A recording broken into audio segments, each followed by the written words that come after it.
రెండు తెలుగు రాష్ట్రాలు అన్నపూర్ణగా పిలిచే నాగార్జున సాగర్ ఎడమ కాలువ పరిస్థితి అధ్వానంగా మారింది. ఎడమ కాలువకు ప్రతి ఏడాది ఎక్కడో ఒక చోట గండి పడుతుండటంతో వేలాది ఎకరాల్లో ఇసుక మేటలు తేలి రైతులు తీవ్రంగా నష్టపోతున్నారు. గతంలో ఈ కాలువ లైనింగ్ మరమ్మతులు జరిగినప్పటికీ నాసిరకం సిమెంట్ పనులతో కొన్ని చోట్ల పూర్తిగా దెబ్బతిని ప్రమాద ఘంటికలు మోగిస్తోంది.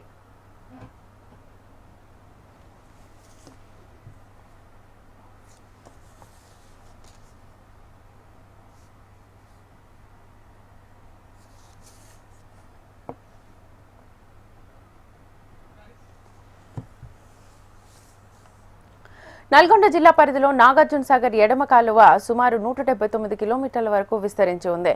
నల్గొండ ఉమ్మడి ఖమ్మం జిల్లాకు ఎడమ కాలువ ద్వారానే సాగునీటికి నీటిని అందిస్తారు. అలాంటి ఎడమ కాలువ ప్రస్తుతం అధికారుల నిర్లక్ష్యం కారణంగా కాలువ దెబ్బతినే పరిస్థితి ఏర్పడిందని రైతులు ఆవేదన వ్యక్తం చేస్తున్నారు.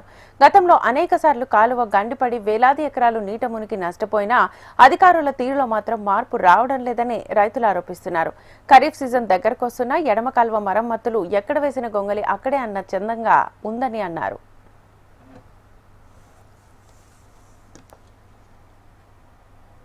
ఈ నాగార్జున సాగర్ ఎడమ కాలువ కింద ఉన్నటువంటి ఎక్కడ హాలియా నుంచి మొదలుకుంటే కోదాడ వరకు కూడా అక్కడక్కడక్కడక్కడ మొత్తం సీసీ వేయక అది మొత్తం గుంతలుగా ఏర్పడది. కానీ ఇప్పుడు వరద వస్తూ ఏమవుతుందంటే మొత్తం చెరకలకు వస్తూ ఉంది. ఆ చెరకలు కోసి నిండా ఖమ్మానికి నీళ్ళు పోవాలంటే మరి ఇక్కడి నుంచి దరిదాపుగా 1100 టీఎంసీల నీటిని పూర్తిగా నీటిని విడుదల చేస్తేనే అక్కడికి వెళ్ళిపోతాయి. కాబట్టి ఈ మధ్యన ఏమవుతుందంటే ఈ మరమ్మతులు చేయని దగ్గర చెరకలు కొట్టేసి ఆ కాలువలు మొత్తం మరి ఎప్పుడైతే నీళ్ళు పూర్తి స్థాయిలో వదులుతారో కిందికని ఎక్కువ కావాలని వదులుతారో అక్కడక్కడ గండ్లు పడి మరి ఆ గండ్లను కూడా యుద్ధ ప్రాతిపదిక పైన పూడ్చక నెలల తరబడి ఉండి అక్కడ కింద ఉన్న రైతులను మొత్తం గోస తీపిస్తారు. కాబట్టి ప్రభుత్వం ఇప్పటికైనా మేలుకోవాలి.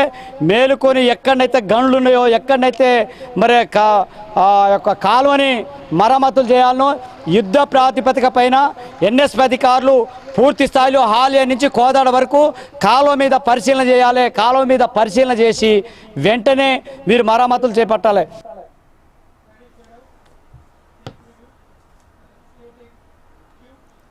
నాగార్జున సాగర్ పూర్తి స్థాయిలో నీటి మట్టం పెరిగి కాల్వకు నీటిని విడుదల చేస్తే అనేక చోట్ల గండ్లు పడే అవకాశాలున్నాయని నిపుణులు అభిప్రాయం వ్యక్తం చేస్తున్నారు. ఈ జిల్లాకు చెందిన ఇరిగేషన్ శాఖ మంత్రి ఉత్తమ్ కుమార్ రెడ్డి ఉన్నప్పటికీ కాలువ మరమ్మతుల విషయంలో నిర్లక్ష్యం జరుగుతోందని ప్రతిపక్షాలతో పాటు రైతులు కూడా ఆరోపిస్తున్నారు. కానీ మంత్రి కాలువను నిరంతరం పర్యవేక్షిస్తూ అనుకున్న సమయానికి మరమ్మతులు పూర్తి చేయకపోతే అధికారులపై చర్యలు తీసుకుంటామని హెచ్చరించారు. తెలంగాణ రాష్ట్రంలో ప్రధానంగా వ్యవసాయం జరుగుతున్నటువంటి నాగార్జున సాగర్ పరివాహక ప్రాంతంలో ఉన్నటువంటి లెఫ్ట్ కెనాల్ సంబంధించినటువంటి ఏరియాలో రైతులు ఇప్పుడు ఉన్నటువంటి వర్షాకాల సీజన్ స్టార్ట్ అయిన కాలక్రమంలో పంటలు పండించుకోవడానికి ముమ్మర ఏర్పాట్లు చేసుకుంటూ ఉన్నారు. దానిలో భాగంగా ఏదైతే లెఫ్ట్ కెనాల్ ఉందో లెఫ్ట్ కెనాల్ సంబంధించినటువంటి దాని లైనింగ్ మొత్తం పూర్తి స్థాయిలో కొట్టుకుపోవడం జరుగుతూ ఉంది. కాలక్రమేణలో ఇప్పటివరకు కూడా గతంలో మనకి జరిగినటువంటి కొన్ని ఉదాంతాలు కూడా మన కళ్ళెదురుగా కనపడతా ఉన్నాయి.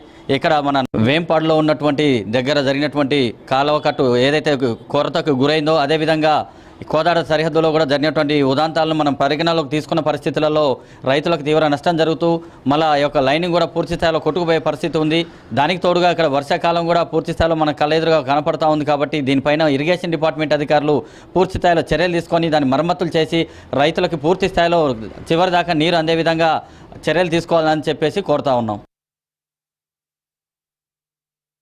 వర్షాకాలంలో వరి నాట్లు ప్రారంభం కాకపోవడం సందర్భంగా నాగార్జున సాగర్ నుంచి పాలేరు వరకు ఉన్నటువంటి కెనాల్ కాలువ చాలా దెబ్బతిన్నట్టు పరిస్థితి. గతంలో నడిగూడ మండలం రామచంద్రపురంలో అట్లాగనే పాలేరు దగ్గర కెనాల్ కాలువ దిగి చాలామంది ఇబ్బంది పడి అనేక విధాలుగా ఇవాళ రైతులు నష్టపోయారు. ప్రజలు తీవ్ర నష్టాన్ని ఎదుర్కొనే పరిస్థితి ఉన్నది. కాలువ మీద ఉన్నటువంటి లెఫ్ట్ కెనాల్లో కాలువ మీద ఉన్నటువంటి పెద్ద బ్రిడ్జీల కాడ ఉన్నటువంటి తలుపులు కూడా అవి ఎప్పటి నుంచో కొన్ని దశాబ్దాల కాలం నుండి ఉన్నటువంటి తలుపులు తుప్పుపట్టి వాళ్ళ పనిచేసే పరిస్థితి లేదు. ఈ మధ్య కాలంలో నాగార్జున సాగర్ కాలువ నుంచి పాలేరుకు పోతున్నటువంటి నీళ్ళని తీసుకెళ్లిన పరిస్థితి ఉన్నది. ఈ నీళ్ళని తీసుకుపోతున్న తర్వాత ఆ కాలువ ఏదైతుందో ఆ కాలువ నుంచి వచ్చేటువంటి వాటరు ఎక్కువ ఫ్లోటింగ్ వల్ల అక్కడక్కడ కట్టలు మరమ్మతులు లేకుండా ఉండటం వల్ల తెగి పెద్ద ఎత్తున ఆస్తి నష్టం అట్లాగనే పైరు నష్టం జరిగిన పరిస్థితి ఉన్నది. అందుకని ఇవాళ కెనాల్ మీద ఉన్నటువంటి ప్రభుత్వ అధికారులు కళ్ళు తెరిచి ఇవాళ కెనాల్ను ఖచ్చితంగా బాధించాలని చెప్పేసి కాలకట్ట మరమ్మతులు చేయించాలని చెప్పేసి కూడా ఈ సందర్భంగా తెలియజేస్తున్నాం. ఎందుకంటే రామచంద్రపురంలో ఉన్నటువంటిది ఇప్పటి వరకు కూడా మర్చిపోయే పరిస్థితి లేదు, అక్కడ ఉన్నటువంటి రైతుల్ని ఆదుకునే పరిస్థితి లేదు. అందుకని ఇవాళ మేము గ్రామ ప్రజలందరం కూడా పెద్ద ఎత్తున ఇవాళ ప్రభుత్వానికి విన్నవించుకుంటున్నాం. ఎందుకంటే ఇవాళ మళ్ళీ నాటు సాడు కాబోతున్నాయి, కాలువ వచ్చే పరిస్థితి ఉన్నది, పొలాలు వేసుకునే పరిస్థితి లేదు, బోర్లన్నీ ఎండిపోయిన పరిస్థితి ఉన్నది. అందుకని కాలువ వస్తేనే ఈ ఏరియా పంటలు పండే అవకాశం ఉంది. కాబట్టి రైతులందరూ కూడా పెద్ద ఎత్తున ఒడ్డు చల్లుకునే పరిస్థితి ఉన్నది, వర్షాలు వస్తున్నాయి. కాబట్టి దానికి తోడుగా నీళ్ళు అవసరం ఉన్నది. కాబట్టి ఖచ్చితంగా కెనాల్ మీద ఉన్నటువంటి కాలువ కట్టను బాగు చేయించాలని చెప్పేసి మరామతులు ఉన్నటువంటి కొన్ని అక్కడక్కడ తెగిపోయే అవకాశం ఉన్నది. కాబట్టి ముందస్తుగానే దాని మీద పనిచేస్తున్నటువంటి ప్రభుత్వ అధికారులు దాన్ని ఎక్కడొక్కడ ఎంక్వైరీ చేసి ఆ యొక్క కాలువను మరామతులు చేయాలని చెప్పేసి కూడా ఈ సందర్భంగా తెలియజేస్తున్నాం.